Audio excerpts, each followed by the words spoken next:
Hola, soy Zero Dragón y aquí les traigo un nuevo vídeo. Bueno, vamos con el vídeo. Nuestra historia comienza hace casi 15 años, en el Space World de 1995.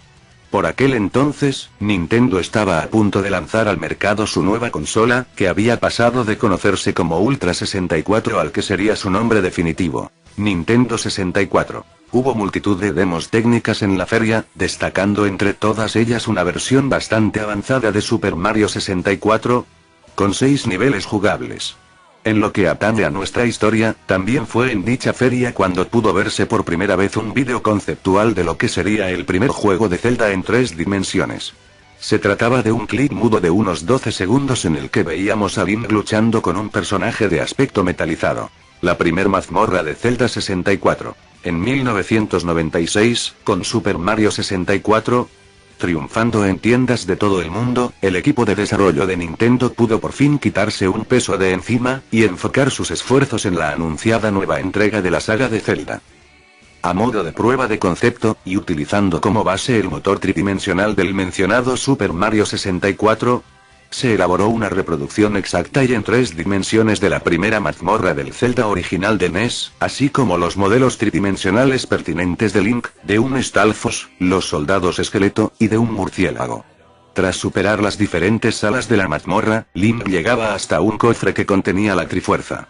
Evidentemente, esta mazmorra no apareció en el juego final, ya que su objetivo era simplemente comprobar si la mecánica clásica del juego funcionaba al ser trasladada a las 3 dimensiones. Sin embargo, las capturas de pantalla de dicha mazmorra sí que fueron enviadas a diversas publicaciones, y de hecho se utilizaron secuencias de la misma, incluyendo la apertura del cofre con la Trifuerza, en el primer tráiler promocional del juego. Como ya hemos dicho, ninguno de los escenarios que se muestran en este primer tráiler se incluyeron en el juego final, conduciendo a confusión a aquellos que lo vieron en su día. La evolución de Zelda 64 en imágenes, como todo videojuego, Zelda 64, sufrió un proceso de transformación y revisión constante durante su desarrollo. A continuación, quiero repasar algunas capturas de pantalla preliminares del juego, que servirán como ejemplo para analizar la evolución sufrida por el mismo durante su elaboración. Link y los Octoroks. Esta fue una de las primeras capturas de pantalla in-game que Nintendo distribuyó del juego. Se trata de una versión muy preliminar del juego en la que simplemente se ha trasladado el esquema de la NES a las 3 dimensiones. En ella podemos ver a uno de los enemigos clásicos de la saga Zelda, el Octorok. Más adelante, este enemigo sería modificado hasta convertirse en la criatura acuática que encontramos en Zora's Domain, pero en esta captura de pantalla podemos ver que este enemigo es básicamente igual a su versión bidimensional. Asimismo, en esta captura podemos observar cómo en esta primera etapa el juego se manejaba solo con 2 botones, reutilizando el esquema de los juegos anteriores en el que asignábamos un objeto a uno de los botones, las bombas, en este caso, mientras que en el otro teníamos asignada la espada por defecto. Las calles de Hyrule. Los planes originales de desarrollo contemplaban la inclusión de una pequeña villa dentro del recinto fortificado del castillo de Hyrule, con diversas calles y edificios que podíamos visitar.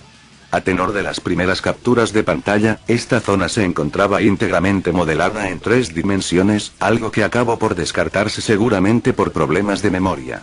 Asimismo, por los cambios en la tonalidad del cielo, parece que el ciclo entre el día y la noche no se detenía dentro de dicho escenario, otro detalle que también desapareció en la versión final. Los bosques perdidos. Aunque finalmente se optó por transformarlos en una especie de laberinto, los bosques perdidos, los Tuors, estaban planeados inicialmente para tener aspecto, efectivamente, de bosque en el sentido literal de la palabra. En estas pantallas de las primeras fases del desarrollo puede verse un bosque entero modelado en 3 dimensiones y cubierto de niebla, en el que hacían aparición enemigos como los fantasmas. Esta idea de contar con una zona boscosa para explorar se retomaría años después en The Legend of Zelda: Twilight Princess. La caverna Dodongo. Estas capturas de pantalla muestran una de las primeras mazmorras concebidas para el juego, una especie de caverna que tiene toda la pinta de ser la base de lo que luego acabó por convertirse en Dodongo's Cavern, y con la salvedad de que aquí Link visitaba el lugar como adulto. Escenarios familiares. Estas 2 capturas de pantalla muestran 2 escenarios del juego conocidos por todos, aunque en un estado primigenio. Por un lado, el venerable árbol Deku tiene una nariz rojiza que da a entender cierta inclinación a la bebida por parte del viejo árbol. En cuanto a la imagen de la derecha, pertenece a una versión preliminar del Templo del Tiempo antes de que Miyamoto y su equipo encontraran la forma de introducir en el mismo los altos techos, las texturas y los efectos de iluminación que le dieron su majestuosa apariencia final. Asimismo, en ambas capturas de pantalla aparecen ya los botones C con objetos asignados, lo que da a entender que el juego se encontraba en las últimas etapas del desarrollo. Combate contra Goma. Por último, en estas capturas de pantalla podemos ver a Link luchando contra Queen Goma. La disposición de botones es la definitiva que se empleó en el juego final, y el modelo del personaje de Goma también parece el mismo que en la versión final. El único pero de estas capturas de pantalla es que en ellas Link se enfrenta de Goma como adulto. Al parecer, la etapa de Link como niño iba a durar mucho menos en el juego, y no fue hasta los últimos meses del desarrollo cuando se decidió alargarla. Cambios de formato.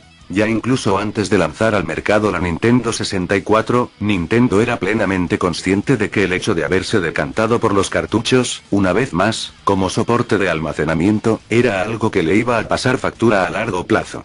Sí, es cierto que sus tiempos de carga eran mucho menores que los de un CD-ROM, pero su reducida capacidad de almacenamiento limitaba enormemente a sus juegos, que no podían contar con cinemáticas prerenderizadas o música orquestada. No obstante, como ya hizo en otras ocasiones, Nintendo estaba decidida a seguir su propio camino para solventar este hándicap.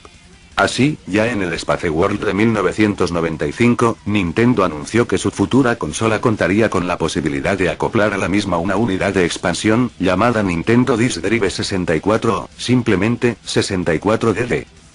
Dicha unidad empleaba unos discos magnéticos con capacidad de 64 megabits, 512 megabits, una cifra que, aunque aún estaba lejos de los 650 megabits de un CD-ROM, permitía disponer de algo más de espacio.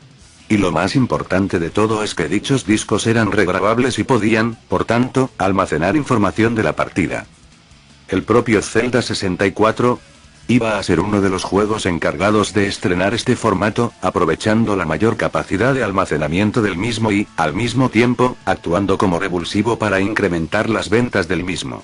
Sin embargo, debido al fracaso del accesorio, esta idea fue abandonada a mediados de 1997, optándose finalmente por encajar el juego en un cartucho de 256 megabytes, 32 megabits. No obstante, al contrario de lo que ocurrió con el CD-ROM de Super Nintendo, la unidad 64DD sí que llegó a ponerse a la venta, aunque solo en Japón y en una etapa tardía de la vida de la consola, en diciembre de 1999. Los juegos existentes para el formato se pueden contar, literalmente, con los dedos de una mano. Ya entrado el año 1998, la información se multiplicó por doquier. En el E3 de 1998 estuvo disponible una versión jugable del juego con un aspecto mucho más cercano al de la versión final. En el número 82 de Hobby Consolas, publicado en julio de 1998, el juego aparecía reseñado con su título definitivo en un reportaje de 2 páginas completas enmarcado dentro de un especial sobre el E3. Zelda 64 en la prensa escrita. A finales de 1996, con Nintendo 64 ya en las tiendas de Media Mundo, a Europa, recordemos, no llegaría hasta marzo de 1997, y a pesar de que la nueva entrega de Zelda estaba en boca de todos los fans de la saga, la información sobre el juego llegaba con cuentagotas. Evidentemente, por aquel entonces, aunque Internet empezaba a despuntar, no existían los blogs ni nada por el estilo donde informarse sobre videojuegos. La hoy archiconocida Meristation tampoco existía, aunque no tardaría mucho en aparecer y, de hecho, dicha web anticipaba el lanzamiento del juego allá por mayo de 1998. Así pues, la fuente de información principal para los jugadores de la época era básicamente la prensa escrita, encabezada por la icónica Hobby Consolas que, mes a mes, iba desgranando información sobre el esperado lanzamiento. Una de las primeras informaciones al respecto aparecía en una de las páginas del número de marzo de 1997 de dicha revista, al cual pertenece la imagen que acompaña a estas líneas. Dicho número es especialmente recordado porque en su portada mostraba a la ansiada Nintendo 64, que desembarcaba ese mismo mes en España y ocupaba el reportaje central de la revista. La información sobre Zelda la encontrábamos en la sección Big in Japan, dedicada a recopilar las novedades del país del sol naciente. Se hablaba en dicha sección de un juego llamado Zelda Densetsu 64, que iba a suponer el desembarco de la saga en la nueva consola de Nintendo y, por ende, en el nuevo formato de disco 64DD. Un juego que prometía ser revolucionario por el hecho, por ejemplo, de ser capaz de mostrar cambios climáticos en tiempo real. Con el tiempo los primeros detalles del juego comenzaron a definirse y concretarse. Tan solo 3 meses después, en el número 69 Hobby Consolas, perteneciente a junio de 1997, encontrábamos nueva información, aparecida una vez más en la sección Big in Japan. En esta ocasión ya se apuntaba a un posible cartucho de 128 megas, abandonada definitivamente la idea de lanzar el juego para el formato 64DD. Y finalmente, el juego llegó a las tiendas. El número 87 de Hobby Consolas, editado en diciembre de 1998, dedicaba su portada a la nueva joya de Nintendo y se deshacía en halagos sobre el juego. Finalmente, como ocurre con el presupuesto de las obras públicas, el tamaño del juego había acabado por duplicarse alcanzando la cifra redonda de 256 megabytes. El cartucho más grande hasta la fecha. De hecho, este hecho servía para presentar el juego en el análisis que ocupaba las páginas centrales de la revista como 256 megas de oro puro. Y no les faltaba razón. Repasar estos ejemplares antiguos, hoy en día, una de las mejores formas de comprobar gráficamente la evolución que sufrió el juego durante su etapa de desarrollo. Un ejercicio de nostalgia en el que podemos ver muchas de las ideas que se quedaron en el tintero. Y llegó el gran día y, hasta ahora hemos visto los pasos y la evolución que sufrió el juego hasta el momento de su lanzamiento. Con el título ya en la calle, era el momento de comprobar si todas las expectativas creadas alrededor del mismo se verían cumplidas o, por el contrario, Link se estrellaría en su salto a las 3 dimensiones. El momento, por tanto, de comprobar si el juego cuya evolución habíamos seguido durante años era finalmente la prometida obra maestra que revolucionaría la industria por completo y, bueno, yo me despido gente, tal vez haga otra parte, en la cual hable de sus teorías, curiosidades y glitches. Hola, soy Zero Dragon y aquí les traigo un nuevo vídeo. Bueno, comencemos.